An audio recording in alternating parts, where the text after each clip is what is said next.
¿El lenguaje inclusivo en la escuela es un peligro? El uso de las palabras todex y todes en los nuevos libros de texto de la SEP provocó una controversia en la sociedad mexicana, en gran parte promovida por los medios de comunicación. Pero, ¿es cierto que emplear esas palabras es inapropiado? ¿Destruye el idioma y arruina la educación, como afirman algunos sectores de la sociedad?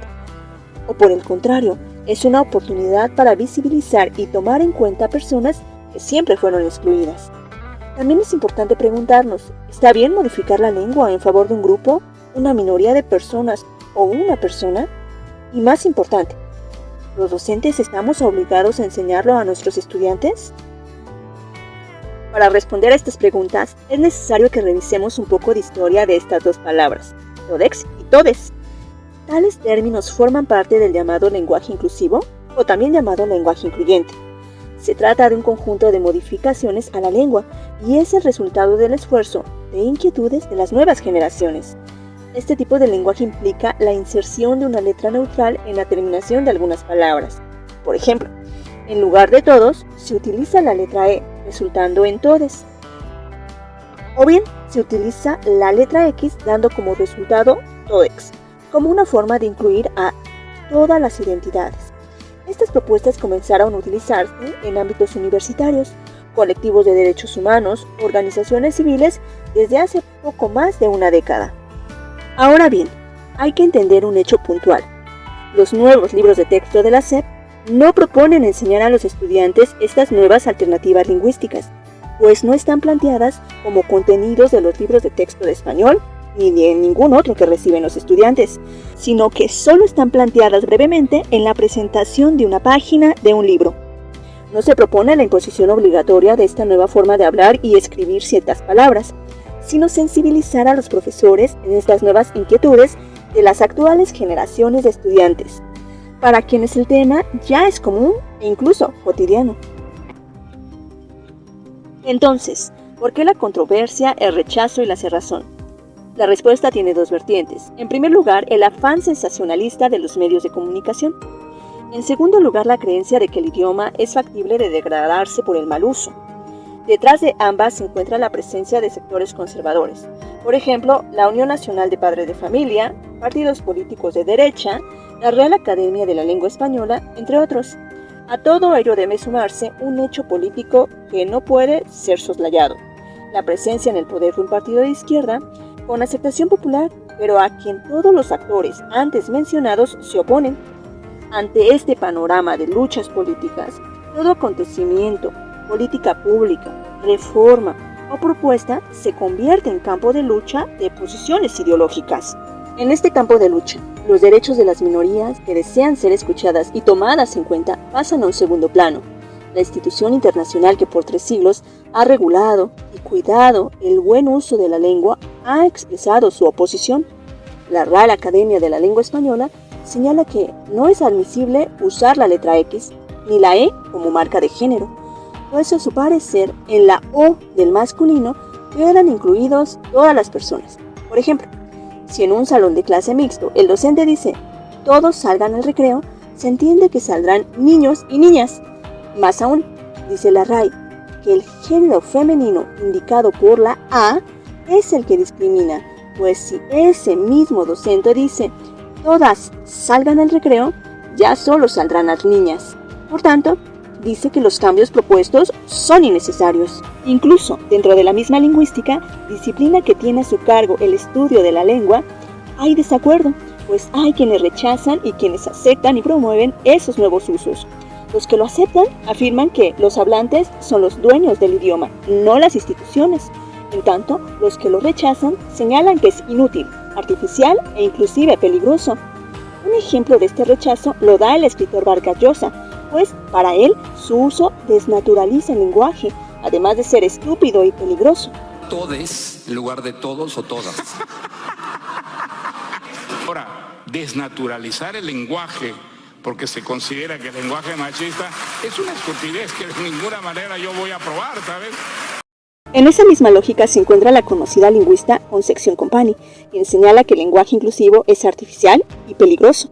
Actual a mí me parece no solo artificial el lenguaje incluyente, sino peligroso.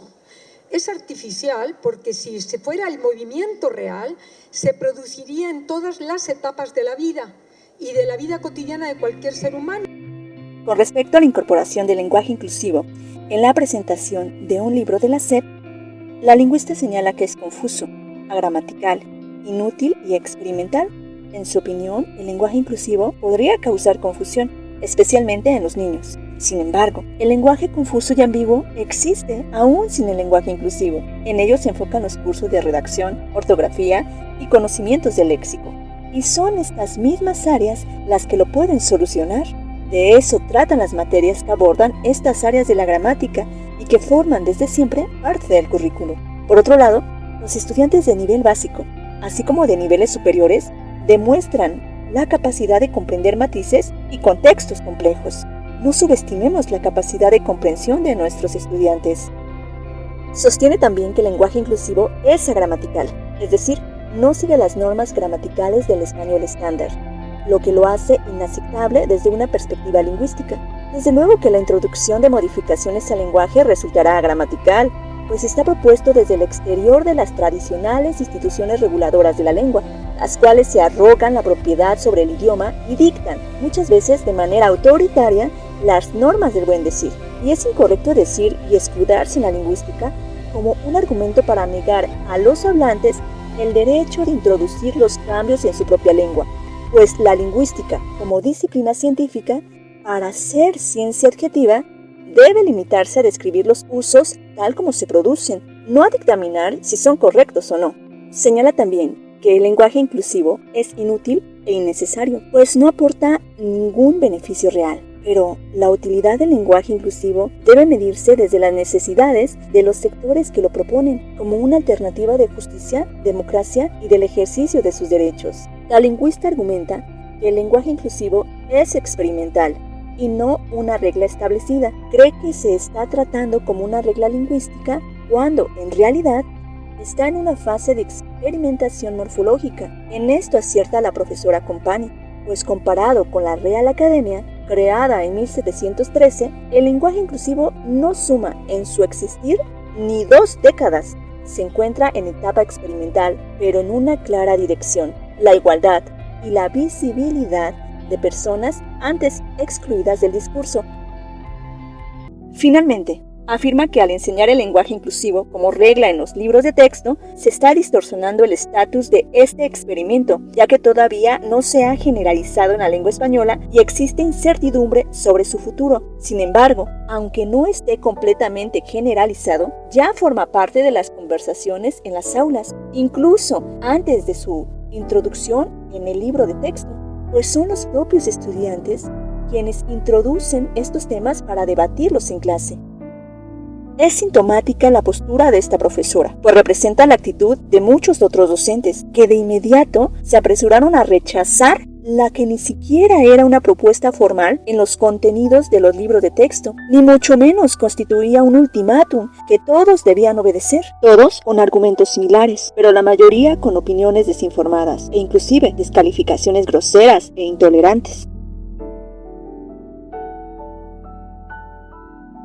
En contraste a la postura de Vargas Llosa y Company, el reconocido lingüista Noam Chomsky, ícono de la teoría lingüística, destaca más el sentir de los usuarios de la lengua y señala que su uso depende de cómo se sientan las personas al respecto. Para él, no hay nada correcto o incorrecto, pues son las sensibilidades de las personas las que deben tomarse en cuenta.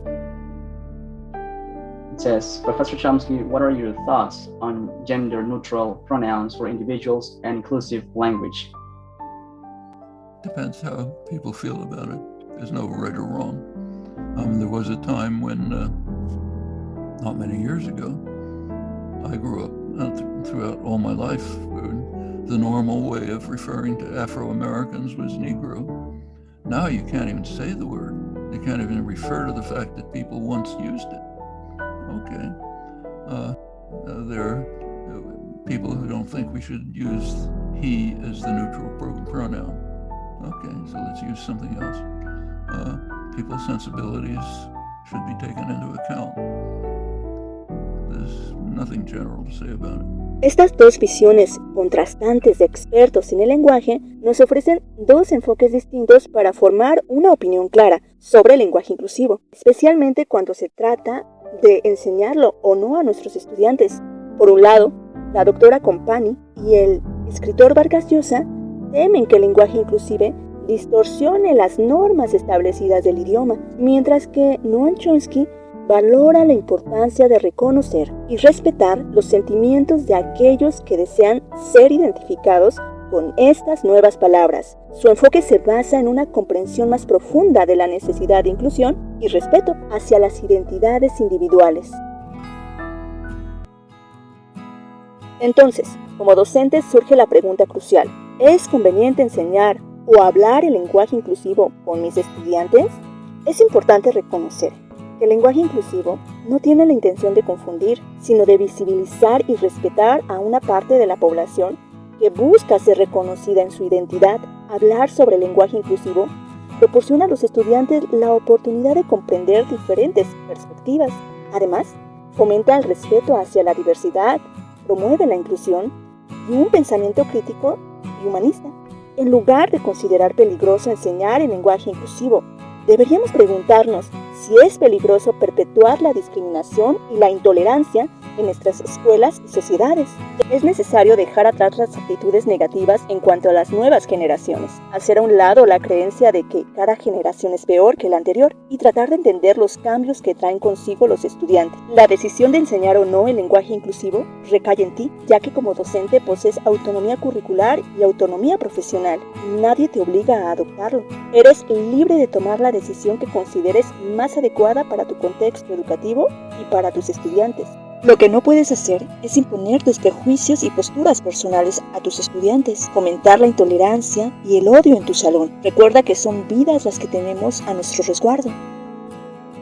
Espero que te haya sido útil este video. Si es así, te agradecería me regalaras un like y te suscribieras a mi canal. ¿Y tu colega? ¿Has tenido discusiones, debates sobre el lenguaje inclusivo con tus estudiantes? Cuéntame tus experiencias en los comentarios. Y nos vemos en el próximo video.